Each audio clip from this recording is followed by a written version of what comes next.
اکثر والدین یہ کہتے دکھائی دیتے ہیں کہ ہم بچوں کی ہر ضروریات کو پورا کرتے ہیں، ان کے لیے پریشان رہتے ہیں، ان کے لیے محنت کرتے ہیں، تکلیفیں اٹھاتے ہیں، ان کی زندگی کو بہتر بنانے کی ہر ممکن کوشش کرتے ہیں، اپنی بساط کے مطابق انہیں ہر سہولت دینے کی کوشش کرتے ہیں، لیکن پھر بھی بچے ہماری بات نہیں سنتے، ہمیں ایکنالج نہیں کرتے، ہمیں تکلیف دیتے ہیں، ہمارا خیال نہیں رکھتے، حالانکہ ہم نے تو اپنے بچوں کی اچھی تربیت کی ہوتی ہے، لیکن اس تربیت کا رزلٹ ہمیں نظر نہیں آتا۔ تو دوستو، بات یہ ہے کہ تربیت کو سمجھیں۔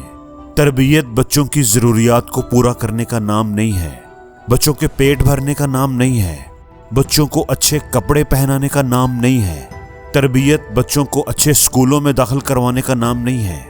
ٹھیک ہے، بچوں کو تمام تر سہولیات دینی چاہیے، لیکن ہم نے ان کی ضروریات کو پورا کرنے کا نام ہی تربیت سمجھ لیا ہے۔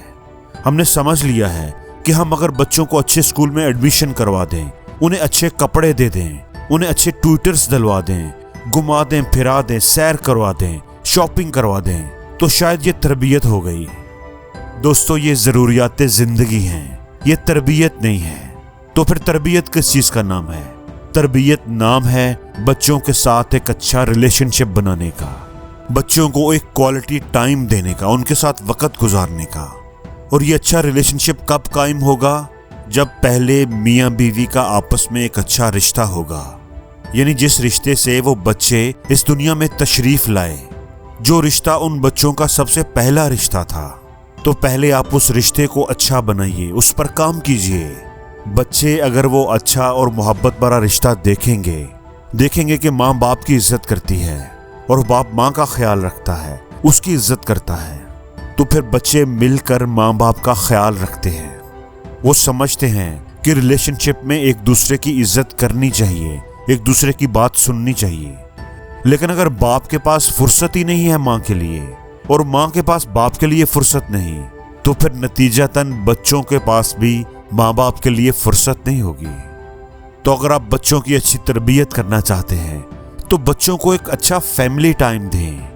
اسی فیملی ٹائم میں آپ ان کی گروتھ پر کام کر رہے ہوتے ہیں، ان کی بیس، ان کے عقائد، ان کی اخلاقیات پہ کام کر رہے ہوتے ہیں، اور تب تربیت ہوتی ہے۔ بھلے آپ کے سر پر جو چھت ہے وہ ٹین کی ہو، ٹوٹی ہوئی ہو، بھلے اس چھت میں سے پانی گر رہا ہو، بھلے آپ کے فرش کچے ہوں، آپ کے پاس اچھے بیڈ نہ ہوں، چارپائیوں پر آپ سوتے ہوں، آپ کے پاس پہننے کو اچھے کپڑے نہ ہوں، اس سے فرق نہیں پڑتا۔ لیکن اس کے برعکس آپ بہت بڑے عالیشان گھر کے اندر ہوں، بہت مہنگے کپڑے پہنتے ہوں، بہت اچھے زبردست ٹیوٹرز آپ نے رکھے ہوں، لیکن اگر میاں بیوی کا رشتہ اچھا نہیں ہے، ایک دوسرے کو لعنت ملامت کرتے ہیں، بچوں کے لیے ان کے پاس ٹائم نہیں ہے، تو یقین جانیے یہ سارے عیش و عشرت، آسائشیں ایک اچھی تربیت کا نعم البدل نہیں ہو سکتی۔ تو پیسے کم ہو یا زیادہ، گھر چھوٹا ہو یا بڑا، کچھ چیزیں بڑی ہی ضروری ہیں، ان کا کوئی نعم البدل نہیں۔ اور وہ کیا ہے؟ بچوں کو ایک اچھا کوالٹی ٹائم دینا، اور میاں بیوی کا ایک اچھا رشتہ ان کو دکھانا۔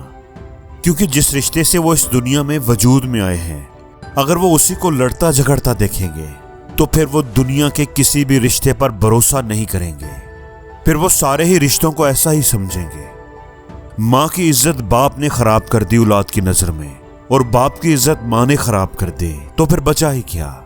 اب گھر میں نہ باپ کی عزت ہے اور نہ ماں کی عزت ہے۔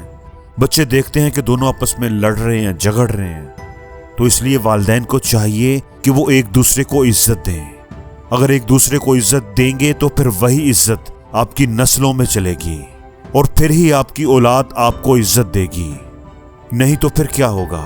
وہ پہلے آپ سے اور بعد میں باہر کی دنیا سے لڑے گی، اور پھر لوگ کہیں گے کہ یہ فلاں کی اولاد ہے اور یہ ہے ان کی تربیت۔ تو ایسے الفاظ سننے سے اپنے آپ کو بچائیں۔ کوشش کریں کہ بچوں کو ایک اچھا کوالٹی ہیلدی ٹائم دیں، اور خاص طور پر میاں بیوی ایک دوسرے کو بہترین وقت دیں۔ بچوں کے سامنے ایک دوسرے کے ساتھ اچھا رویہ رکھیں۔ بھلے آپ کے پیچھے کتنے مسائل ہوں، لیکن ان مسائل کو بچوں کے سامنے کبھی نہ آنے دیں۔ بچوں کے ساتھ ایک اچھا ٹائم گزاریں، تاکہ وہ چیز آپ کی نسلوں کے اندر بھی ٹرانسفر ہو سکے۔